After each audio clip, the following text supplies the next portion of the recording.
अस्सलामुअलैकुम dear students, this is Umar Raza. आज हम पढ़ेंगे FSc maths part 2 unit number 3 जो हमारे पास इंटीग्रेशन है, इंतहाई इंपॉर्टेंट यूनिट है सेकंड ईयर का।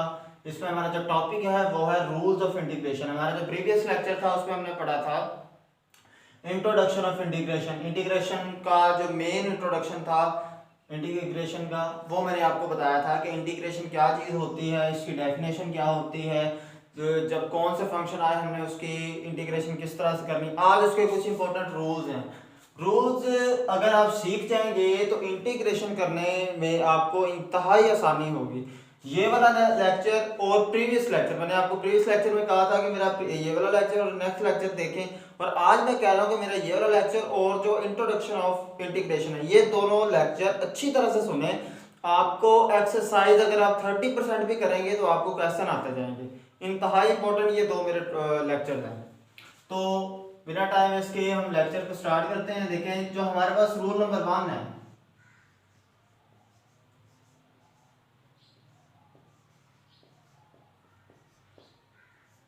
रूल नंबर 1 है हमारे पास, फॉर एग्जाम्पल हमारे पास एक फंक्शन है, ठीक है, F of x, F prime x D x. ये हमारे पास कोई फंक्शन पड़ा हुआ है। अब देखें, हमारे पास एक फंक्शन है एफ ऑफ एक्स, ठीक है, और उसकी कोई भी एक पावर भी है, ठीक है। एक जनरल मैं आपको एग्जांपल दे रहा हूं, ठीक है, उसका जो रूल बता रहा हूं। अब देखें, एफ ऑफ एक्स की पावर एन मेरा एक फंक्शन है, उसका जो डेरिवेटिव है सिर्फ फंक्शन का, पावर को नहीं देखना। अगर पावर का डेरिवेटिव, फंक्शन का डेरिवेटिव भी आगे पड़ा हो तो आप उस पर पावर रूल यूज करते हैं। मैं दोबारा एक्सप्लेन कर देता हूं। अब देखें, ये हमारे पास एक फंक्शन है एफ ऑफ एक्स की पावर n, जो हमारे पास सिर्फ फंक्शन है, पावर को आपने नहीं देखना। पावर का अगर आगे डेरिवेटिव मौजूद हो तो हमने उस पर कौन सा रूल लगाना होता है? पावर रूल लगाना होता है। एक क्वेश्चन करता हूं, क्वेश्चन से मैं आपको ये बात एग्जांपल के जरिए ये बात आपको अच्छी तरह समझ लग जाएगी। कैसे, मैं क्या बात कर रहा हूं? देखें, मैं बात कर रहा हूं x dx। तो देखें, ये मेरे पास एक फंक्शन पड़ा हुआ है x, ठीक है। x का डेरिवेटिव देखें आगे पड़ा हुआ है।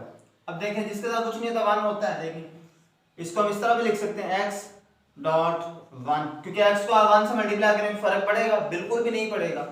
तो देखें, x का जो डेरिवेटिव है वो आगे पड़ा हुआ है। तो मैंने आपको बताया है कि अगर किसी भी फंक्शन का डेरिवेटिव आगे पड़ा हो तो आप उस पर कौन सा रूल यूज करते हैं? पावर रूल यूज करते हैं। पावर रूल, इसमें हमारे पास क्या होता है, इसका पावर रूल हमें ये कहता है कि आपने क्या करना है, जो आपका फंक्शन है उसकी पावर में आपने एक ऐड कर देना। पावर क्या है इसकी? n है, तो n में आपने एक ऐड करना है। जो काम आपने उसकी पावर में करना है वही आपने फंक्शन के डिनोमिनेटर में करना है। जो काम आपने पावर के साथ करना है वही आपने फंक्शन के डिनोमिनेटर में करना है। तो जो आपका n है वो -1 नहीं होना चाहिए, ये इसमें बात शर्त है। ये क्यों शर्त है? देखें, n अगर हो जाए -1 प्लस 1 तो क्या बन जाएगा? 0। किसी भी चीज वैल्यू के नीचे 0 हो तो किसके इक्वल होता है? इंफिनिटी। इंफिनिटी इस क्वेश्चन को तबाह करके रख देगा। तो इसलिए आपने n की जगह -1 नहीं बनने देना, ठीक है। देखें, सेम वही काम, x का जो डेरिवेटिव है वो आगे पड़ा हुआ है। x का डेरिवेटिव क्या होता है? 1 होता है। x का डेरिवेटिव आगे पड़ा, तो मैंने क्या कहा कि अगर फंक्शन का डेरिवेटिव आगे पड़ा हो तो आप उस पर पावर रूल यूज करते हैं। तो पावर रूल, इंटीग्रेशन का पावर रूल हमें ये कहता है, देखा हमें पता है जिसकी पावर कुछ नहीं दीवान होती है, इसका पावर रूल ये कहता है कि पावर में आपने एक ऐड करना है। क्या बन जाएगा? 1 प्लस 1। जो काम आपने पावर में किया है सेम वही काम आपने डिनोमिनेटर में करना है। और क्या आ जाएगा? Constant of integration. देखें, 1 और 1 क्या बन जाएगा? x स्क्वायर ओवर 1 और 1 2 प्लस c। तो ये इस चीज की क्या बन गई है? इंटीग्रेशन। एक और एग्जांपल करते हैं। देखें, ये है। अब देखें, स्क्वायर रूट x dx। तो देखें, मैंने आपको कहा है सिर्फ आपने किसका डेरिवेटिव देखना होता है? सिर्फ फंक्शन का। पावर जो मर्जी है, सिर्फ फंक्शन का डेरिवेटिव आगे पढ़ाना चाहिए। देखिए, इसके ऊपर स्क्वायर रूट है तो स्क्वायर रूट को सिंपली हम लिख सकते हैं x की पावर 1 over 2 लिख सकते हैं, क्योंकि स्क्वायर रूट था। बाकी क्या आ जाएगा? dx। अब देखें, इसको अगर हम 1 से मल्टीप्लाई करें फर्क पड़ेगा? x की पावर 1 over 2 को 1 से मल्टीप्लाई करें फर्क तो नहीं पड़ेगा। और dx, तो देखें, आपने पावर को नहीं देखना, सिर्फ फंक्शन को देखें। x का डेरिवेटिव आगे पड़ा हुआ है। वैसे भी अगर आप 1 ना भी लिखें, क्योंकि हमें पता है जिसके साथ कुछ नहीं था 1 होता है। देखिए इसका डेरिवेटिव आगे पड़ा हुआ है, तो अगर इंटीग्रेशन में फंक्शन का डेरिवेटिव आगे पड़ा हो तो उस पर हम क्या रूल यूज करते हैं, पावर रूल। पावर रूल हमें ये कहता है कि फंक्शन आपका एज इट इज आता है, पावर में एक ऐड करते हैं, क्या बन जाएगा 1/2 + 1, पावर में मैंने एक ऐड कर दिया। जो काम आपने पावर में करना है सेम वही काम आपने डिनोमिनेटर में करना है। उसके बाद क्या आ जाएगा, प्लस कांस्टेंट ऑफ इंटीग्रेशन, 1/2 में आप 1 ऐड करें तो क्या बन जाएगा 3/2, सेम इनमें भी ऐड करें, ये भी क्या बन जाएगा 3/2। अब ये 2 नीचे डिवाइड हो रहा है, ऊपर आके आ जाएगा मल्टीप्लाई, तो क्या बन जाएगा 2/3x 3/2 plus constant of integration. तो ये बन गई। एक और एग्जांपल कर लेते हैं, देखें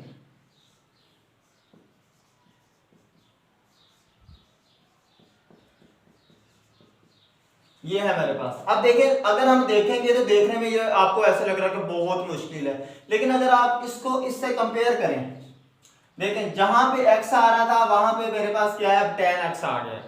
देखें x का डेरिवेटिव आगे क्या पड़ा हुआ था 1, tan का डेरिवेटिव क्या होता है सेकंड स्क्वायर x, तो मैंने कहा सिर्फ फंक्शन का डेरिवेटिव हमें चाहिए होता है। इधर भी x का डेरिवेटिव हमने लिया, x का डेरिवेटिव क्या था 1, सिर्फ फंक्शन का डेरिवेटिव चाहिए होता है। tan x का डेरिवेटिव देखें सेकंड स्क्वायर x ये आगे पड़ा हुआ है, बिल्कुल पड़ा हुआ। देखें स्क्वायर रूट को आप सिंपली लिख सकते हैं 1/2, क्योंकि स्क्वायर रूट का मतलब पावर में 1/2 होता है, और सेकंड स्क्वायर x dx। तो देखिए फंक्शन का डेरिवेटिव आगे पड़ा, अगर फंक्शन के डेरिवेटिव आगे पड़ा है तो आप इस पे कौन सा रूल यूज करेंगे, पावर रूल।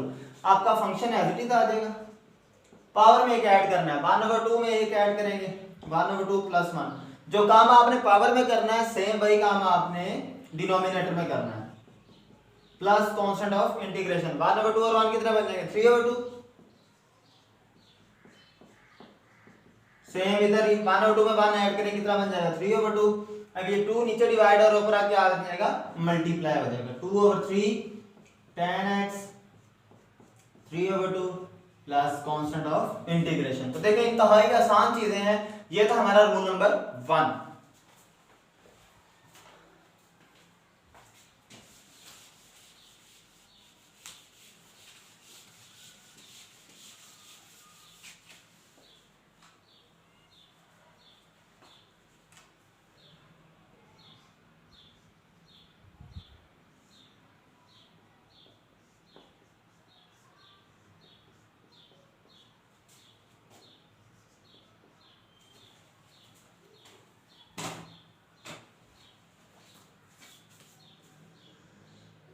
तो देखिए हम पिछला जो हमने रूल पढ़ा था रूल नंबर 1, उसमें क्या था कि फंक्शन और उसका डेरिवेटिव आपस में मल्टीप्लाई हो रहे थे, लेकिन इसमें क्या है फंक्शन और फंक्शन का डेरिवेटिव आपस में डिवाइड हो रहे हैं। तो देखें इसको भी हम उसकी फॉर्म में लेके जा सकते हैं, कैसे देखें नीचे इसकी पावर क्या है पॉजिटिव, ऊपर आ गई क्या बन जाएगी नेगेटिव, क्या बन जाएगा f(x), इसकी पावर क्या है नीचे पॉजिटिव n है, नीचे आके ऊपर आके क्या बन जाएगी नेगेटिव n, तो बाकी क्या आ जाएगा f'(x).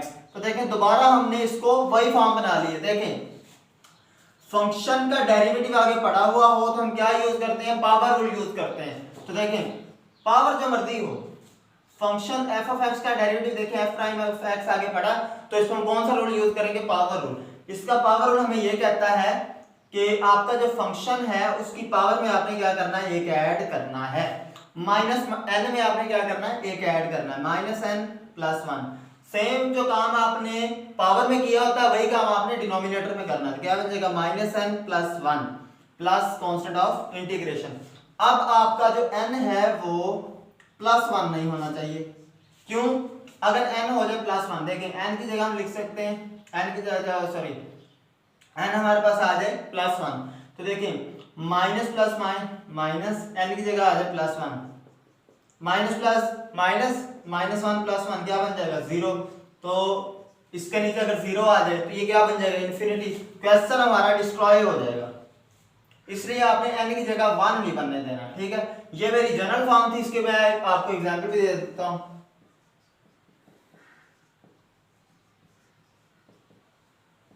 तो देखें हमारे पास क्या आ रहा है, हमारे पास अगर हम फॉर्म लिख लेते हैं 1/√x dx, ठीक है।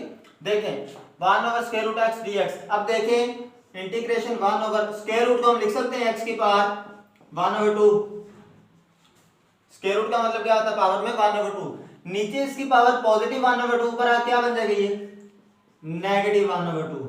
नीचे ये पॉजिटिव 1 ओवर 2 था, ऊपर आ क्या बन गया नेगेटिव dx। तो देखें जिसके साथ कुछ नहीं होता 1 होता है, तो देखें x का डेरिवेटिव क्या होता है 1। देखें फंक्शन का डेरिवेटिव आगे पड़ा हुआ है, तो हम कौन सा रूल यूज करेंगे, पावर रूल। पावर रूल हमें ये कहता है कि पावर में से आपने एक ऐड करना है, क्या बन जाएगा -1 ओवर 2 प्लस 1। जो काम आपने पावर में किया होता है वही काम आपने डिनोमिनेटर में करना है, plus constant of integration -1 over 2 plus 1, ये क्या बन जाएगा -1 ओवर 2। 1 को आप ऐड करेंगे तो कितना बन जाएगा 1 ओवर 2। सेम वही काम इनको भी ऐड करेंगे तो कितना बन जाएगा 1 over 2 plus constant of integration. अब 2 नीचे डिवाइड और ऊपर क्या बन जाएगा मल्टीप्लाई, और x की पावर 1 ओवर 2, पावर 1 ओवर 2 हो उसका मतलब क्या होता है स्क्वायर रूट। तो ये देखें इंतहाई आसान चीज थी, वही जो हमने पिछला रूल पढ़ा है। ये हमारे दो रूल्स हो गए। तीसरा जो और हमारा फाइनल और मोस्ट इंपोर्टेंट रूल है वो कौन सा है जी,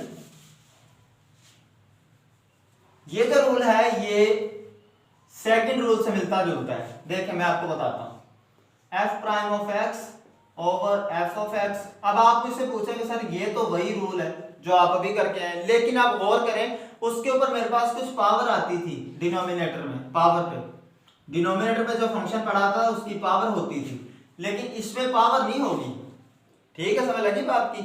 देखें अगर इस तरह का केस आ जाए कि फंक्शन का डेरिवेटिव ऊपर पड़ा हो, फंक्शन का डेरिवेटिव ऊपर पड़ा हो तो उस पर हम लॉग अप्लाई करते हैं।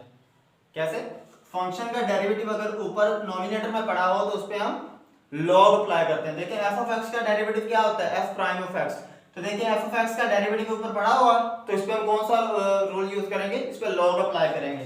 क्या आ जाएगा simply log of f of x plus constant of integration.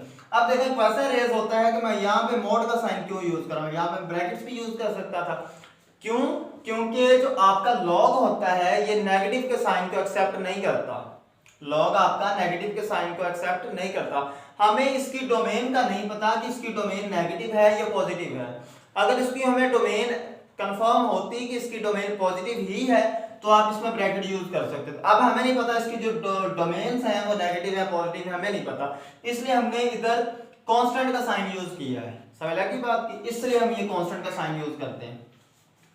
चलिए ये तो हो गया एक जनरल फॉर्म। अब इसकी मैं एग्जांपल दे देता हूं आपको। देखें एग्जांपल इसकी आसान सी है 1 ओवर x dx, इससे आसान एग्जांपल नहीं हो सकती। देखें मैंने कहा था कि फंक्शन का डेरिवेटिव अगर ऊपर पड़ा हो, देखें फंक्शन क्या है x, देखें x का डेरिवेटिव ऊपर पड़ा है, x का डेरिवेटिव क्या होता है 1 ऊपर पड़ा हुआ है, कि अगर फंक्शन का डेरिवेटिव ऊपर पड़ा हो तो उस पर लॉग अप्लाई करते हैं।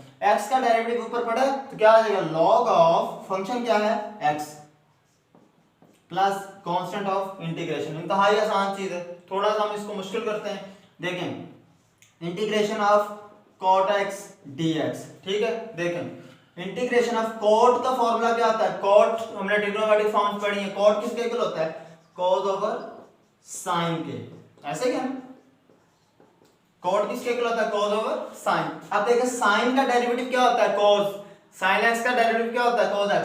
sin x का देखें डेरिवेटिव ऊपर पड़ा हुआ है, sin x का जैसे x का डेरिवेटिव ऊपर पड़ा था, इस पे हमने क्या अप्लाई किया था log ऑफ फंक्शन।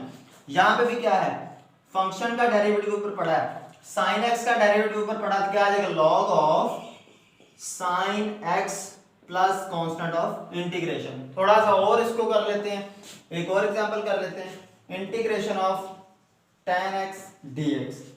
ये इंपॉर्टेंट भी है, ठीक है, ये जो है एमसीक्यूज में भी पूछा जा सकता है शॉर्ट क्वेश्चन में। ये जो एग्जांपल है ये काफी इंपॉर्टेंट भी है। देखें tan x का फॉर्मूला क्या होता है sin over cos, sin x over cos x dx, ठीक है। देखें cos का जो डेरिवेटिव होता है वो होता है माइनस साइन, cos का डेरिवेटिव क्या होता है माइनस साइन, लेकिन ऊपर क्या पड़ा है पॉजिटिव। तो अब हमने इसमें माइनस को से जनरेट करना है, वो कैसे करेंगे, माइनस से इसको मल्टीप्लाई बाहर भी मल्टीप्लाई कर देते हैं अंदर भी, क्योंकि माइनस माइनस क्या बन जाएगा, प्लस बन जाएगा। या फिर आप ऐसे कर लें, माइनस मल्टीप्लाई कर लें, डिवाइड कर लें, क्योंकि माइनस से साइन नीचे तो लग नहीं सकता, ऊपर ही लगेगा। क्या आ जाएगा, माइनस माइनस साइन एक्स और cos x dx। देखिए जब माइनस माइनस दोबारा क्या हो जाएगा, पॉजिटिव हो जाएगा। देखिए cos का डेरिवेटिव क्या होता है, माइनस साइन, cos का डेरिवेटिव ऊपर पड़ा माइनस साइन x, तो क्या आ जाएगा, माइनस लॉग ऑफ फंक्शन। अगर फंक्शन का डेरिवेटिव, cos का डेरिवेटिव क्या होता है, माइनस साइन, माइनस ये वाला एज इट इज आ गया, लॉग फंक्शन, फंक्शन क्या है, cos x plus constant of integration. अब देखें लॉग का रूल है, जो चीज स्टार्ट में होती है वो पावर में आती है, तो ये माइनस कहां पे आ जाएगा, स्टार्ट में। क्या बन जाएगा, लॉग cos x की power -1 plus constant of integration. अब देखें नीचे cos की पावर नेगेटिव है, अब इसको पॉजिटिव कैसे बनाएंगे, क्या बन जाएगा, जिसके नीचे कुछ नहीं होता 1 होता है। देखें इसकी पावर नेगेटिव पॉजिटिव कैसे बनाएंगे, 1 ऊपर चला जाएगा और cos कहां पे आ जाएगा, नीचे। अब इसकी पावर क्या हो जाएगी, पॉजिटिव, वो लिखें या ना लिखें। तो जब 1 ओवर cos होता है वो किसके इक्वल होता है, 1 ओवर cos किसके इक्वल होता है, सीकेंड के प्लस कांस्टेंट ऑफ इंटीग्रेशन। यही था जी हमारा आज का लेक्चर, जिसमें हमने पढ़ा रूल्स ऑफ इंटीग्रेशन। इंतहाई इंपॉर्टेंट हमारा ये लेक्चर था। अगर आप इस लेक्चर को और प्रीवियस लेक्चर को अच्छी तरह से समझ गए हैं तो इंटीग्रेशन आपके लिए इंतहाई इंतहाई इंतहाई आसान है। तो अगर अभी तक आप लोगों ने हमारा चैनल इजी मैथमेटिक्स को सब्सक्राइब नहीं किया तो काइंडली चैनल को सब्सक्राइब करें, फ्रेंड्स के साथ शेयर करें, ताकि इसमें दूसरे लोगों का भी फायदा हो। अगर आप दूसरों का फायदा करते हैं, इट्स मीन कि आप अपना भी फायदा कर रहे हैं। हमें सपोर्ट करें ताकि इसमें दूसरे लोगों के फायदा हो, और आपकी वजह से किसी दूसरे का फायदा हो तो आप उससे बड़े खुशनसीब हो नहीं सकते। अपना ख्याल रखिएगा। नेक्स्ट लेक्चर में इंशाल्लाह हाजिर होंगे क्वेश्चन के साथ। तब तक